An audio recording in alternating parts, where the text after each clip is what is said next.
Hello friends, कैसे हैं आप सब? बढ़िया। चलिए फ्रेंड्स, अभी हम एक नया टॉपिक शुरू कर रहे हैं। बहुत ही इम्पोर्टेंट टॉपिक है ये, विद्युत क्षेत्र रेखाएं यानी इलेक्ट्रिक फील्ड लाइंस।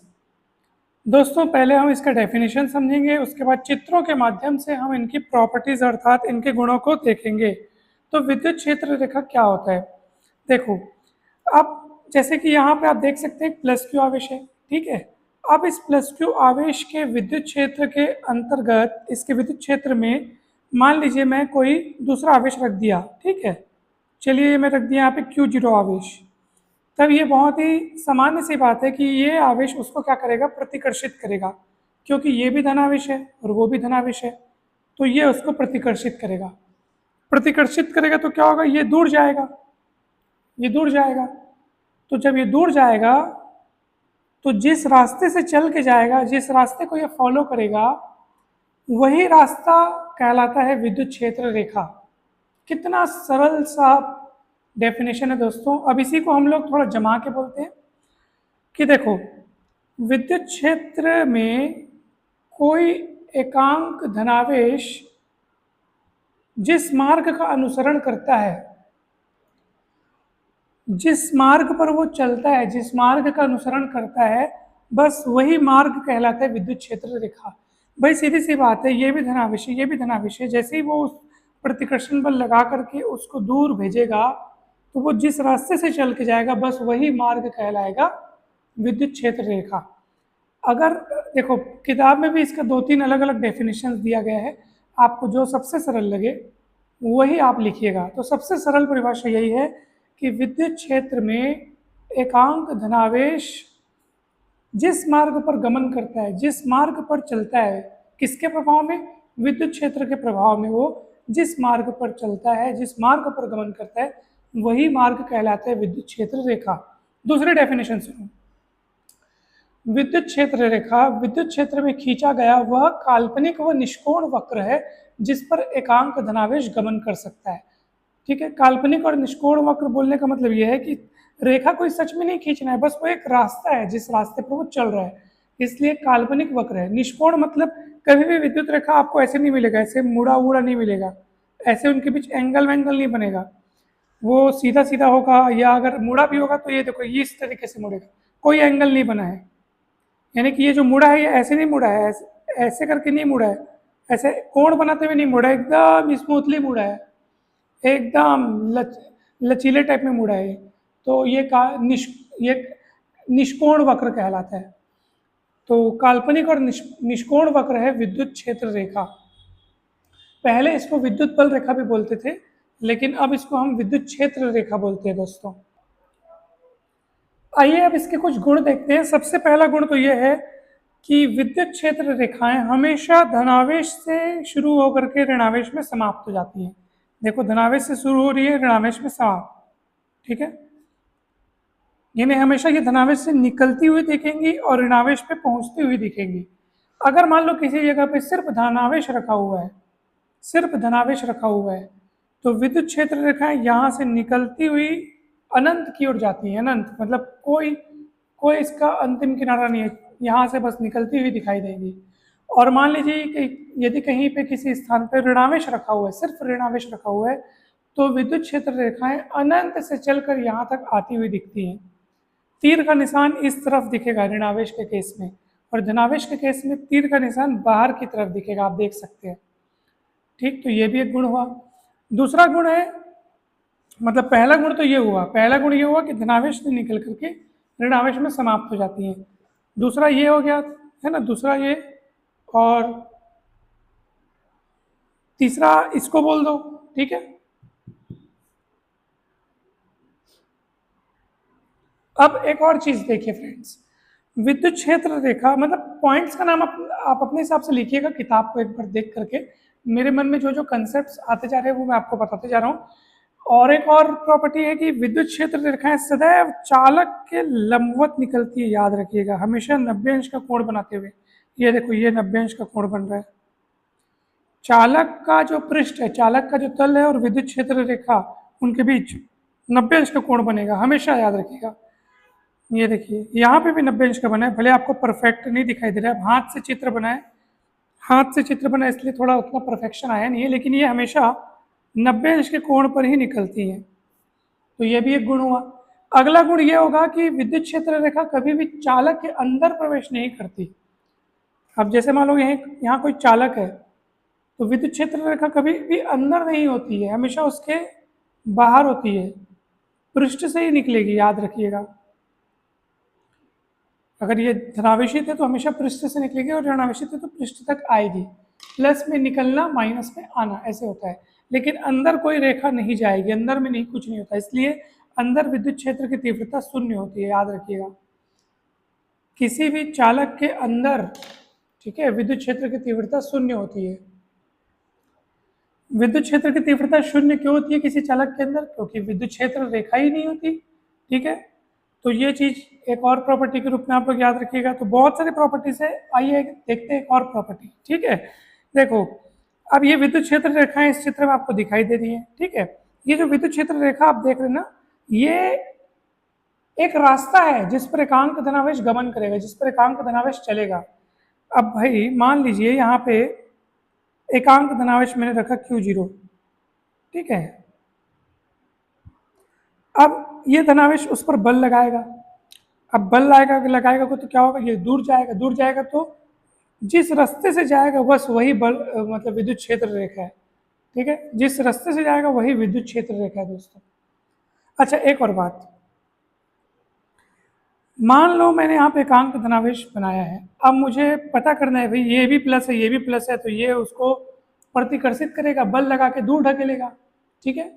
तो प्रश्न ये उठता है कि बल की दिशा कैसे पता करेंगे। मान लो इस पॉइंट पर ये उसको बल लगा रहे हैं, तो किस दिशा में बल लगा रहे हैं कैसे पता चलेगा? तो याद रखिएगा, बल की दिशा पता करने के लिए आपको क्या करना पड़ेगा, उस बिंदु पर, यानी ये जो क्षेत्र रेखा है, ये जो क्षेत्र रेखा है, उसके उस बिंदु पर, जिस बिंदु पर आपको बल की दिशा ज्ञात करनी है, वहां पर आपको एक स्पर्शरेखा खींचनी होगी। ये ऐसे स्पर्शरेखा, स्पर्शरेखा बोलने का मतलब ये है कि उस बिंदु से होकर जाने वाली एक लाइन जो कि इस विद्युत क्षेत्र रेखा को केवल उस पॉइंट पर टच करे, कहीं और जाके कटमट मत करे। तो इस स्पर्शरेखा की जो दिशा होगी ना, वही दिशा होगी बल की, जो कि इस एकांक धनावेश पर लगेगा। मैं इस बात को फिर से पुकारता हूँ, फिर से कहता हूँ, ताकि आपको कोई डाउट ना हो। देखो, किसी भी क्षण किसी एकांक धनावेश पर लगने वाली बल की दिशा ज्ञात, मान लो ये धनावेश है और आपको इस पर लगने वाले बल की दिशा ज्ञात करनी है, तो आप क्या करेंगे, इस विद्युत क्षेत्र रेखा में उस बिंदु पर एक स्पर्शरेखा खींचेंगे। इस स्पर्शरेखा की जो दिशा होगी वही उस बल की दिशा होगी जो इस आवेश पर लगेगा। किसके कारण? इसके कारण। ये उसको ढकेलेगा तो बल लगाएगा, तो बल की दिशा ये, जो कि इस बिंदु पर स्पर्शरेखा की दिशा है। कुल मिलाकर है, जो स्पर्शरेखा की दिशा है वही बल की दिशा है। बस इतना आपको ध्यान रखना है दोस्तों, ठीक। एक और चीज देखिए, अगर मान लीजिए दो धनावेश हैं, ठीक है, दो धनावेश है, दोनों धनावेश हैं, तो दोनों एक दूसरे को प्रतिकर्षित करेंगे। ये और विद्युत क्षेत्र रेखाएं दोनों से अपने को निकलती हुई दिखेंगी, ठीक है। फ्रेंड्स, अगर मैं कभी भूल से विद्युत बल रेखा भी बोल दूँ ना, तो भी आपको घबराना नहीं है, ठीक है। पहले इसको बल रेखा ही बोलते थे, लेकिन अभी जो है वो शब्द हटा दिया गया है, अभी हम इसको क्षेत्र रेखाएं बोलते हैं। इसलिए आप लोग भी परीक्षा में विद्युत बल रेखा न लिख करके विद्युत क्षेत्र रेखा ही लिखिएगा, ठीक है। तो चलिए, मैं क्या बोल रहा था कि जैसे मान लो दो धनावेश है, दोनों एक दूसरे को प्रतिकर्षित करेंगे, उनकी बल रेखाएं भी प्रतिकर्षित करेंगे, इसलिए बीच में एक भी बल रेखा नहीं होगी, क्योंकि दोनों एक दूसरे को दूर ढकेलने के कारण सब उधर दूर दूर निकल जा रही है, पास एक दूसरे के आना नहीं चाहते लोग। इसलिए दोनों धनावेश, अगर दोनों सेम नेचर के आवेश हैं, या तो दोनों धन या तो दोनों ऋण, इस तरीके के अगर हैं, तो याद रखिएगा उनके बीच में अपने को एक उदासीन बिंदु मिलेगा जहाँ से कोई बल रेखा नहीं गुजरेगी। तो वो उदासीन बिंदु जो है, न्यूट्रल पॉइंट एन जो है, वहाँ पर विद्युत क्षेत्र की तीव्रता शून्य होती है। आपके मन में प्रश्न उठता होगा, क्या ये न्यूट्रल पॉइंट यानी उदासीन बिंदु दोनों आवेशों के जस्ट बीच में मिलेगा, एग्जैक्ट बीच में मिलेगा? तो दोस्तों, ये एग्जैक्ट बीच में मिलेगा सिर्फ तब यदि दोनों आवेशों के परिमाण बराबर है, मान बराबर है, तब ये उदासीन बिंदु जस्ट बीच में मिलेगा। अगर दोनों आवेशों के परिमाण अलग अलग है, मान लो इसका परिमाण Q1 है, इसका परिमाण Q2 है। दोनों धनावेश हैं, परिमाण अलग अलग है लेकिन, और तब उदासीन बिंदु दोनों के एग्जैक्ट सेंटर पर न मिल करके थोड़ा इधर या उधर सरका होगा, वो डिपेंड करता है दूरियों पर। तो उसके लिए मैंने सूत्र लिख दिया है। मान लो यहाँ से यहाँ तक की दूरी R1 है और यहाँ से यहाँ तक की दूरी R2 है,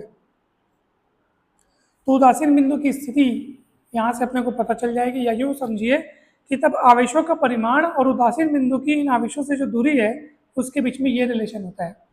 ये Q1 आवेश, ये Q2 आवेश, ये R1 दूरी पहले आवेश की उदासीन बिंदु से दूरी, और ये R2 क्या है, दूसरे आवेश की इस उदासीन बिंदु से दूरी। तो ये सूत्र भी याद रखिएगा, जब अपन न्यूमेरिकल क्वेश्चन बनाएंगे न्यूमेरिकल क्वेश्चन, तो उस समय ये काम आएगा दोस्तों।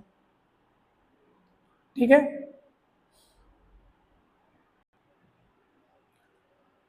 और अगर आवेश समान रहे तो ये न्यूट्रल पॉइंट जस्ट बीच में मिलेगा, यानी R1 R2 बराबर हो जाएंगे। देखो यहाँ से पता चल जाएगा, यदि मान लो Q1 Q2 बराबर हो गए, तो जब बराबर होंगे तो क्या होगा, Q1 बटे Q1 हो जाएगा। Q2 को भी मैंने Q1 लिख दिया, ये कट जाएगा, R1 स्क्वायर बटे R2 स्क्वायर, तीनों गुणा करोगे तो R1 बराबर R2 स्क्वायर, स्क्वायर स्क्वायर हटा दो तो R1 बराबर R2।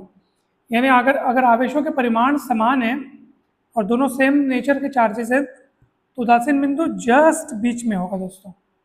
उदासीन बिंदु तो तब बनेगा जब, हमेशा याद रखिएगा, उदासीन बिंदु बनेगा ही तब जब दोनों आवेश सेम नेचर के हों, और पोजीशन एग्जैक्ट बीच में होगी जब उनका परिमाण भी समान हो।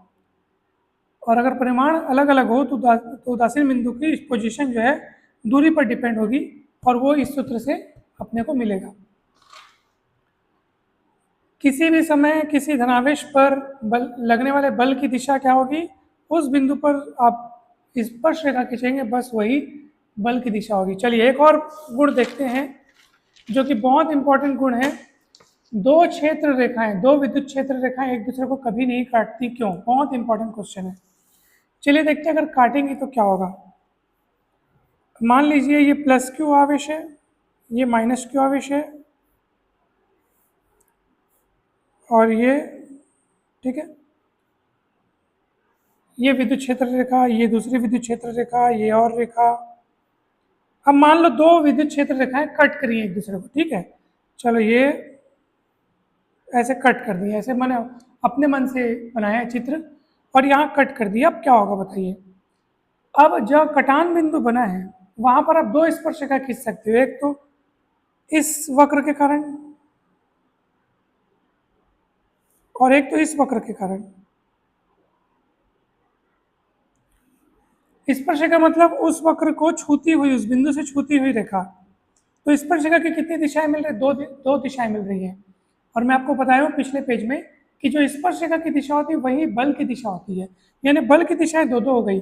तो एक ही बिंदु पर दो बल की दिशाएं होना, यानी एक ही बिंदु पर उस दिशा में भी बल लग रहा है, इस दिशा में भी बल लग रहा है, ये असंभव बात है। किसी भी एक बिंदु पर बल की दिशाएं हो नहीं सकती, किसी भी एक बिंदु पर बल की दो दिशाएं एक साथ हो नहीं सकती, लेकिन हो रही है। और कब हो रही है सर? जब आपने दो स्पर्शरेखाएं खींचा। दो स्पर्शरेखाएं क्यों खींचा? क्योंकि उस बिंदु पर दो बल रेखाएं कट कर रही थी। तो दो बल रेखाएं मतलब सॉरी दो क्षेत्र रेखाएं कट कर रही हैं, दो क्षेत्र रेखाएं कट कर रही हैं, तो दो स्पर्शरेखा खींच रहे हो, दो स्पर्शरेखा खींच पा रहे हो, तो बल की दो दिशा मिल रही है, जो कि असंभव बात है, क्योंकि एक बिंदु पर बल की केवल एक ही दिशा होगी। इसलिए याद रखिएगा कि दो क्षेत्र रेखाएं एक दूसरे को कभी नहीं काटती। ठीक है, आप और भी अनेक चित्रों के माध्यम से इसको समझ सकते हो दोस्तों। मान लो एक बल रेखा ये ऐसी है, दूसरी बल रेखा ये ऐसी है, ठीक है, ये अंदर नहीं गुजारना है, इसके पृष्ठ तक ले जाना है बस। अब इस स्पर्श रेखा मतलब इस बिंदु पर दो क्षेत्र रेखाओं ने कट किया है, तो दो क्षेत्र रेखाओं ने कट किया है, तो आप दो स्पर्श रेखा खींच सकते हो। देखो ये एक तो इस वक्र पे खींचो, एक तो इस वक्र पे खींचो,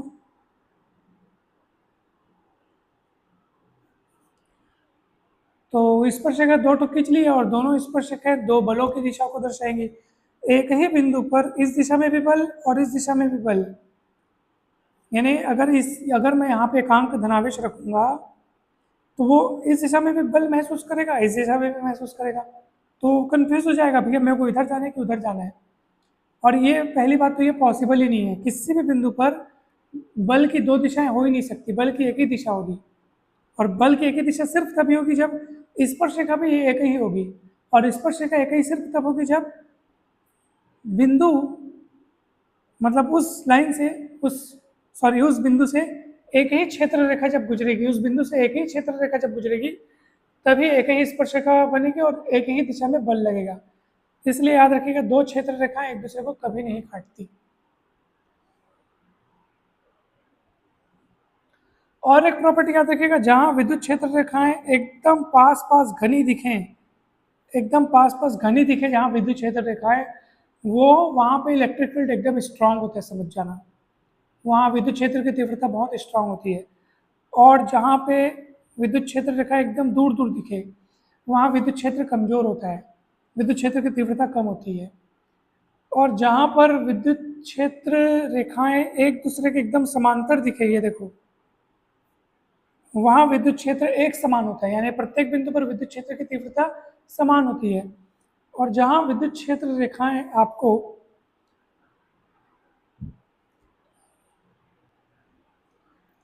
और जहाँ विद्युत क्षेत्र रेखाएं आपको ऐसे एकदम आड़ी तिरछी मिर्ची दिखे, समझ जाओ वहाँ पे असमान विद्युत क्षेत्र है, विद्युत क्षेत्र की तीव्रता बराबर नहीं है। आपके मन में प्रश्न उठता होगा कि अगर ये असमांतर है तो एक दूसरे को कट कर देगा कहीं ना कहीं आके। नहीं दोस्तों, ये त्रिविम में बात हो रही है। अब ये दो आड़ी तिरछी रेखाएं खींचा हूँ मैं, कट कर रही है क्या एक दूसरे को? नहीं, क्योंकि अलग अलग तल पे है। एक ही तल पे होती तो कट करती, लेकिन मैं अलग अलग तल पे लिखा हूँ, देखो। अब ये इधर जा रही है, ये इधर जा रही है, लेकिन कट कर ही नहीं सकते क्योंकि एक ऊपर एक नीचे है, दोनों का लेवल अलग अलग है, तल अलग अलग है। तो ये याद रखिएगा, ठीक है।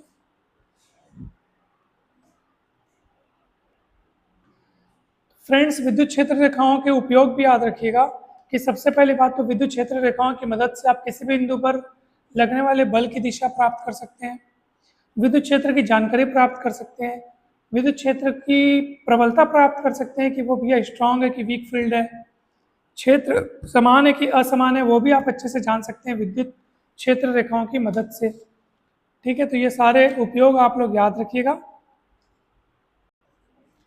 एक और चीज याद रखिएगा, विद्युत क्षेत्र रेखाएं सदैव संतत वक्र होती है। संतत मतलब टूटती नहीं है कभी भी, हमेशा यहाँ पे याद रखना, प्लस से शुरू हुई तो माइनस पे खत्म हो गया। ऐसा नहीं है कि प्लस से शुरू होकर के बीच में रास्ता टूट गया, ऐसा नहीं होता। टूटती कहीं भी नहीं है, पूरा वक्र बनाती है। और ये खुला वक्र बनाती है। खुला मतलब प्लस से शुरू हुई माइनस पे जाके खत्म, लौटने का कोई काम नहीं है। चुंबक में जब आप देखोगे ना, चुंबक में जो चुंबकीय बल रेखाएं जो हैं वो बंद वक्र बनाती हैं। कैसे? उत्तरी ध्रुव से निकलेंगी, दक्षिणी ध्रुव जाएंगी, फिर चुंबक के अंदर घुस करके फिर अंदर में दक्षिणी से उत्तरी जाती हैं। तो ये पूरा पैकअप हो गया, देखो ये पूरा क्लोज लूप बन गया। इसका क्लोज लूप नहीं बनता, प्लस से शुरू हुई माइनस में समाप्त, खत्म खेल। तो विद्युत क्षेत्र रेखाओं के बारे में आपने बहुत सारी जानकारियां प्राप्त कर ली। विद्युत क्षेत्र रेखाएं काल्पनिक होती है, लेकिन जो विद्युत क्षेत्र निर्मित हुआ रहता है भैया वो तो ओरिजिनल असली रहता है ना, वो असली रहता है, याद रखिएगा। दोस्तों, मैं आपको बताना चाह रहा था कि इसके पहले के टॉपिक्स को आप बहुत अच्छे से समझिएगा, पूरा न्यूमेरिकल टॉपिक्स समझाया गया है। और आज की क्लास में हमने एक बहुत ही महत्वपूर्ण टॉपिक को समझ लिया, विद्युत क्षेत्र रेखाएं। अब अगली कक्षा में हम पढ़ेंगे विद्युत विध्रुव और उसके कारण विद्युत क्षेत्र की तीव्रता, विद्युत विध्रुव का आगुण, उसको घुमाने में किया गया कार्य। बहुत अच्छे अच्छे टॉपिक्स, इंपॉर्टेंट टॉपिक्स बचे हैं दोस्तों। चैनल पर यदि आप नए हैं तो जरूर सब्सक्राइब करें, वीडियो को लाइक एवं शेयर जरूर करें। आप सभी का बहुत बहुत धन्यवाद। जल्द मिलते हैं अपन नेक्स्ट वीडियोज़ में।